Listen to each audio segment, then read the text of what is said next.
One of the many businesses to step up and support the community is St. Joseph's Bakery in St. Catharines. Joining me now via Skype is owner Derek Kedzierski. So, with the news of the COVID-19 pandemic, what went through your head as the owner of the bakery?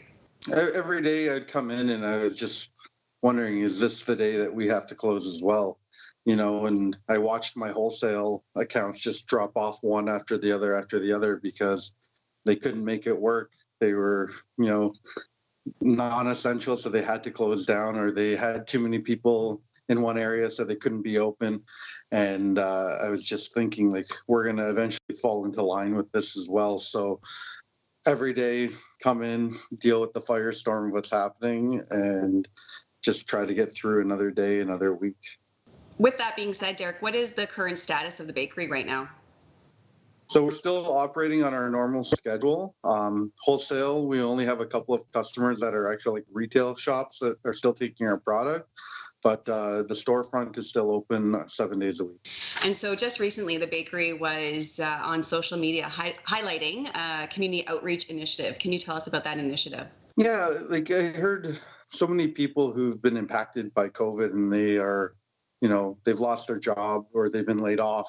They're not earning money anymore. And a lot of these people are saying, like, I can't make it work now. Like, my life is suddenly unaffordable.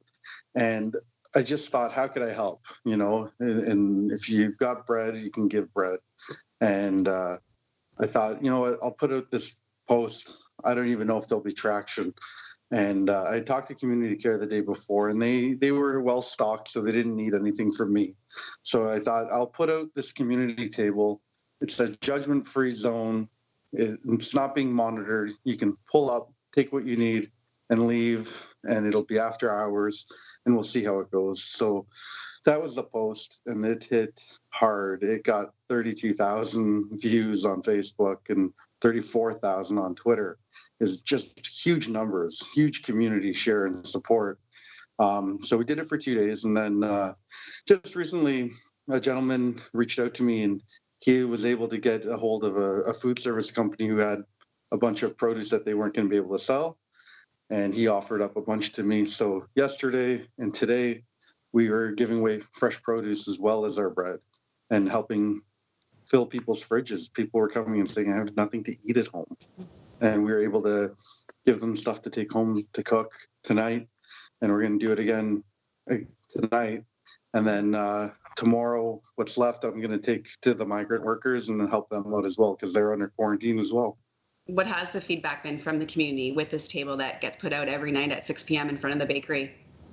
Yeah, people are very appreciative of it. Like everyone is just saying how much of a great thing this is and how much they really appreciate it's getting through tough times. And who do you find's accessing it? Is it people on Fraser Street, all around the Niagara region, families, single parents? It's unmonitored, so I'm not sure who the people are, and I don't want them to think that I know who they are. The whole point of it is that they're just coming and going. I know I've seen people walking up, so there are the local community as well, and I've seen vehicles pull in, but those vehicles can be from a street over or from a city over. I'm not sure. Derek, moving forward, is this something you think you would continue every day, just regardless if we're in the COVID-19 crisis? It seems like I might have to. Like, the demand is there. Right now, the demand with COVID is there. Maybe down the line, it might not be so essential, but we'll just play it by ear and go from there. And if people want to come on board with this initiative, how can they go about doing so? So I've had several people in the community actually come by and give cash donations, and all we're doing with that is buying product and then putting it out on the table to support them. So they can contact us through the bakery and then let us know how they want to help out. I noticed in your Facebook post, you said, we're all in this together. Why do you feel it's important for us as Niagara residents to come together? Well, we're in control of our own fate. It's how we self-isolate. It's how we interact with each other. So we're all working towards the same goal, and that's to smash the curve, right? And flatten the curve, as they're saying. And if we all move in the same direction, we'll get there a lot faster. Derek, before we wrap up, is there anything you want to add or anybody you want to thank?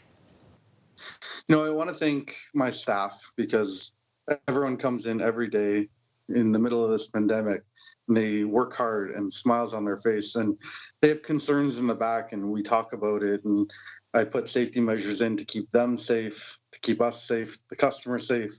And I really want to thank them for really showing up every day and with a smile. Thanks, Derek, for taking the time to chat with us today.